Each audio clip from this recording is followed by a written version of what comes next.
Cyber crime પોલીસે cyber ફ્રોડના મોટા નેટવર્કનો પર્દાફાશ કર્યો હતો. આરોપીઓ મજૂર વર્ગને બેંક ખાતામાં ખોલાવવામાં અને તેમની ઇન્સ્ટન્ટની કીટ લેવા માટે છેતરતા હતા. આ ઉપરાંત તે પોતાના નામે નવું સિમ પણ લેતો હતો.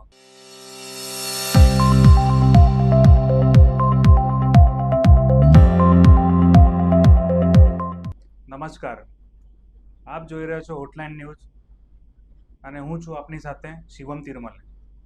દુબઈમાં ઇન્સ્ટન્ટ કીટ અને સિમ મોકલવા માટે વપરાય છે. ત્યારબાદ દુબઈમાં બેઠેલા રેકેટરો ઇન્ટરનેટના માધ્યમથી દેશના વિવિધ ભાગોમાં સાયબર ગુનાઓ આચરતા હતા અને કેસો સામે આવતા હોય છે. ત્યારે સાયબર ક્રાઇમ પોલીસે 2019થી અત્યાર સુધીમાં કુલ 342 કેસમાંથી 302 કેસ શોધી કાઢ્યા છે. 599 લોકોની ધરપકડ પણ કરી છે. 6 વર્ષમાં સામાન્ય લોકો સામે 31.47 કરોડ રૂપિયાની છેતરપિંડીના કેસ પણ નોંધાયા છે.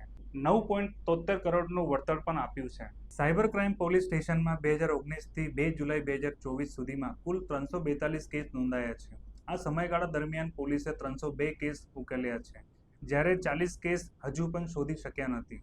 આ સમયગાળા દરમિયાન પોલીસે લગભગ 599 લોકોની ધરપકડ પણ કરી છે.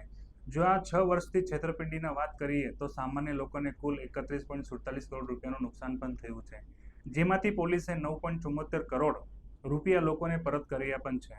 આ 6 વર્ષમાં પોલીસે ડિટેક્શન રેટ 88% રહ્યો છે. વળતર આપવાનો દર 30% પણ રહ્યો છે. વર્ષ 2023માં સૌથી વધુ 96 કેસ નોંધાયા હતા, જેમાંથી 93 મળી આવ્યા હતા. આ સમયગાળા દરમિયાન 17.49 કરોડ રૂપિયાનું નુકસાન પણ થયું હતું, જેમાંથી પોલીસે 6.26 કરોડ રૂપિયા સામાન્ય લોકોને પરત પણ કર્યા છે.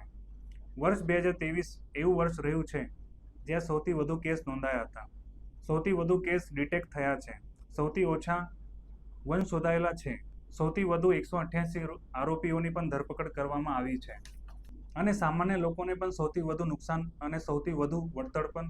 બીજી તરફ 13 તુચકો અર્પણ કાર્યક્રમ હેઠળ પોલીસે 48 લોકોને 2.89 કરોડ રૂપિયા પણ આપ્યા છે. એટલું જ નહીં, સોના ચાંદીના દાગીના પણ પરત કરવામાં આવ્યા છે. આ સિવાય કોર્ટ દ્વારા 2000થી વધુ લોકોને 12 કરોડથી વધુ રૂપિયા પણ પરત કરવામાં આવ્યા છે. છેલ્લા 6 વર્ષમાં દર વર્ષે વધુ કેસ નોંધાઈ રહ્યા છે. જો છેલ્લા 6 વર્ષથી વાત કરીએ તો એફઆઈઆર દર વર્ષે વધી રહી છે.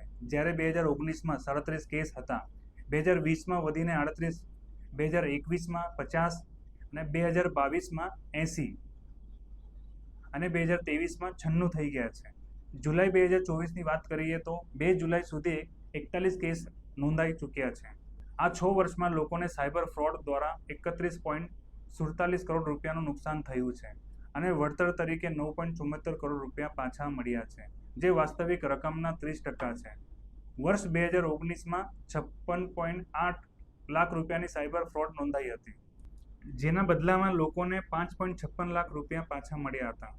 વર્ષ 2020માં રૂપિયા 2.80 કરોડને બદલે રૂપિયા 7.21 લાખ, વર્ષ 2021માં 1.4 કરોડને બદલે રૂપિયા 72.12 લાખ, વર્ષ 2022માં રૂપિયા 5.78 કરોડને બદલે રૂપિયા 2.32 કરોડ, વર્ષ 2023માં 6.26 કરોડને બદલે 17.49 કરોડની સાયબર ફ્રોડ કરીને લોકોને પૈસા પાછા મળ્યા હતા.